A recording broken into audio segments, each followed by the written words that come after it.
Salve, salve, fãs de vôlei do Saque Viagem, membros do nosso canal aqui no YouTube, assinantes da Vôlei Play.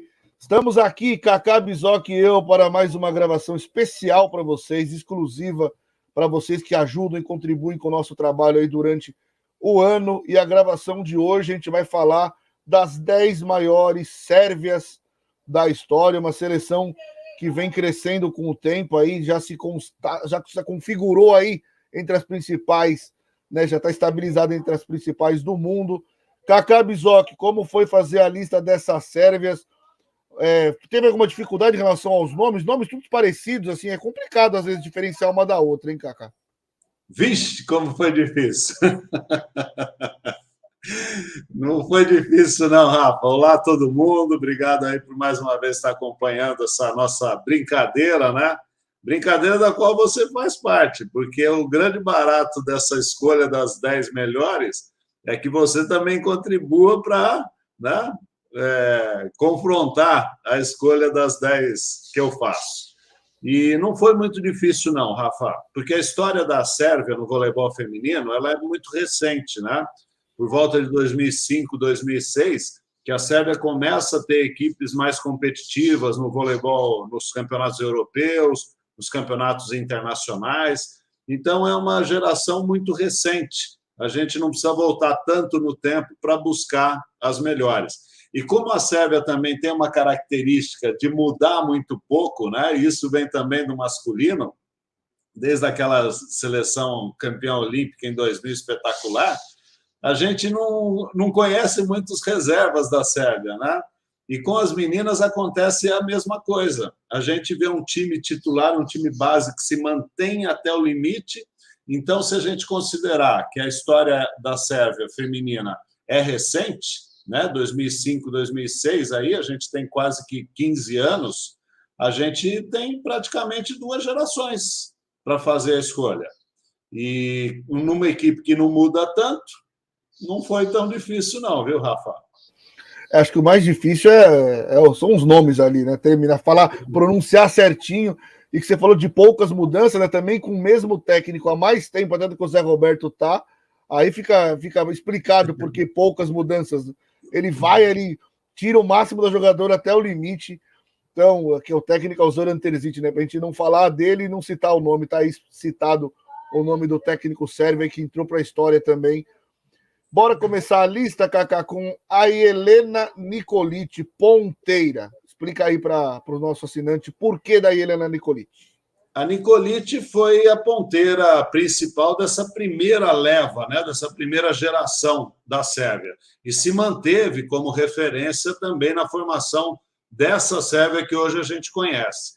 De todas as ponteiras que a Sérvia teve nesse primeiro momento, a Nikolic foi a mais regular, a mais importante, a mais completa, né? A que teve uma participação melhor também nos clubes que defendeu, conquistando medalhas importantes em campeonatos europeus, campeonatos nacionais. Então, eu acho que a Nikolic, e eu fiquei muito em dúvida aí, Rafa, muito em dúvida não, porque eu achava que a Nikolic era a melhor delas, né? Mas eu coloquei nessa briga aí,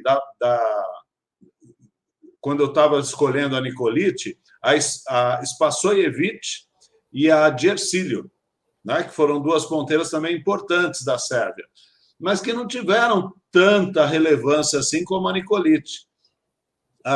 Os mais jovens até devem se lembrar da Djercilio jogando, né?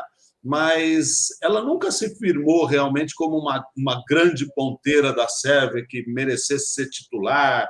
E a Spasojevic, ela era uma jogadora mais de composição, não tão brilhante quanto a Nikolic, não tão decisiva quanto a Nikolic. Então, na minha escolha, quando eu levantei os principais nomes, eu fiquei em dúvida entre essas 3. E acabei ficando com a Nikolic por essas características técnicas e também pela campanha dela nos clubes, né? Os clubes que ela defendeu, ela teve uma participação mais importante, mais títulos e importância nos próprios títulos, né? Porque a Djercilio também ela tem alguns títulos, algumas participações em equipes vencedoras, mas ela não era uma jogadora fundamental ali, né? Muitas vezes ela ficou na reserva. Então, nessa dúvida, numa das poucas dúvidas que eu tive para montar as 10 melhores sérvias de todos os tempos, a Nikolić acabou se sobressaindo por essas razões as outras. Show de bola, Kaká. A Nikolić, que pela seleção, né, medalha de prata na Olimpíada Rio 2016, prata também na Copa do Mundo de 2015, foi bronze também no Campeonato Mundial de 2006, campeã europeia pela seleção em 2011, e como você bem disse, Kaká, por clubes, né, Champions League, ela tem 2 títulos, é bicampeã, e tem um título também de Mundial de Clubes 2013-14, então aí só para ilustrar que você falou dos títulos e da relevância dela nas conquistas por clubes. Então aí tá 3 delas só para a gente não deixar passar nenhuma das conquistas relevantes da Nikolić. Então vamos para a segunda, que é ponteira igual a Nikolić, jogou no Brasil, jogou ali no Rio de Janeiro, né? Na época era o Rexona, Unilever.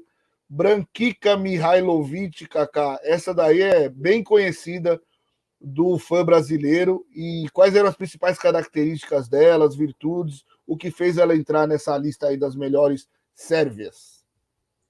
Eu acho que é a capacidade ofensiva, né? É um ataque muito potente, talvez um dos mais potentes do mundo.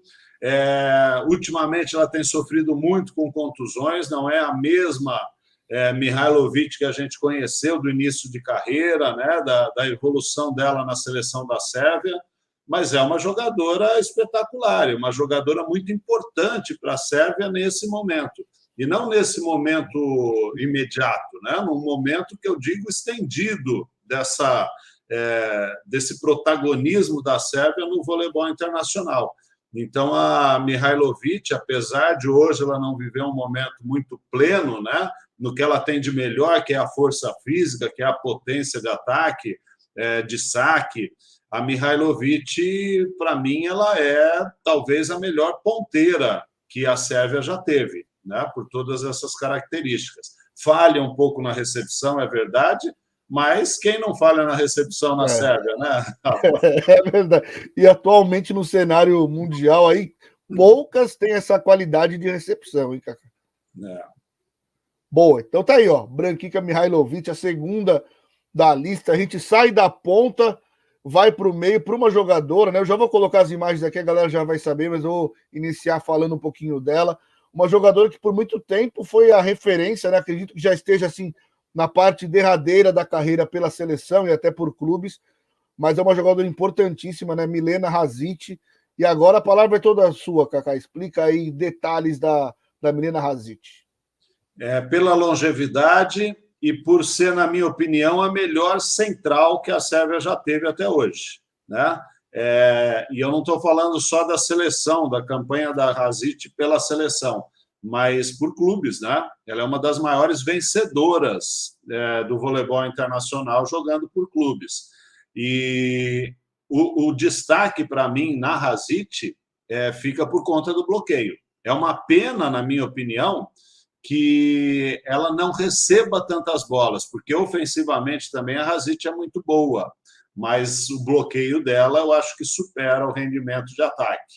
E, na minha opinião, de todas as centrais que vêm aí na sequência, Rafa, a Hasic é o principal nome da Sérvia na posição.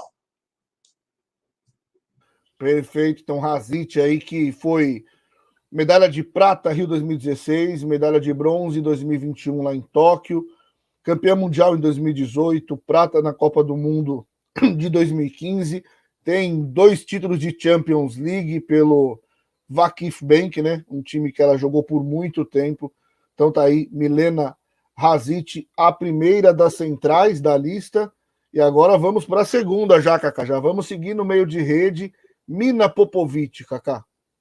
A gente vira a página, né? Enquanto a Hasic está começando a se despedir da seleção da Sérvia, a Mina Popovic está ingressando e com muita propriedade, né? Muita propriedade. A capacidade de bloqueio da Popovic me impressiona desde que ela começou a jogar pela seleção sérvia. É uma jogadora com muita capacidade de salto, né? A gente vê aí nessa imagem o quanto ela vai alto e E também é uma pena que a seleção da Sérvia não utilize tanto jogadas pelo meio, porque ela tem um potencial muito grande de ser utilizada e de ser importante no como é jogado o voleibol atualmente, né, internacional. E, para mim, ela é a grande revelação.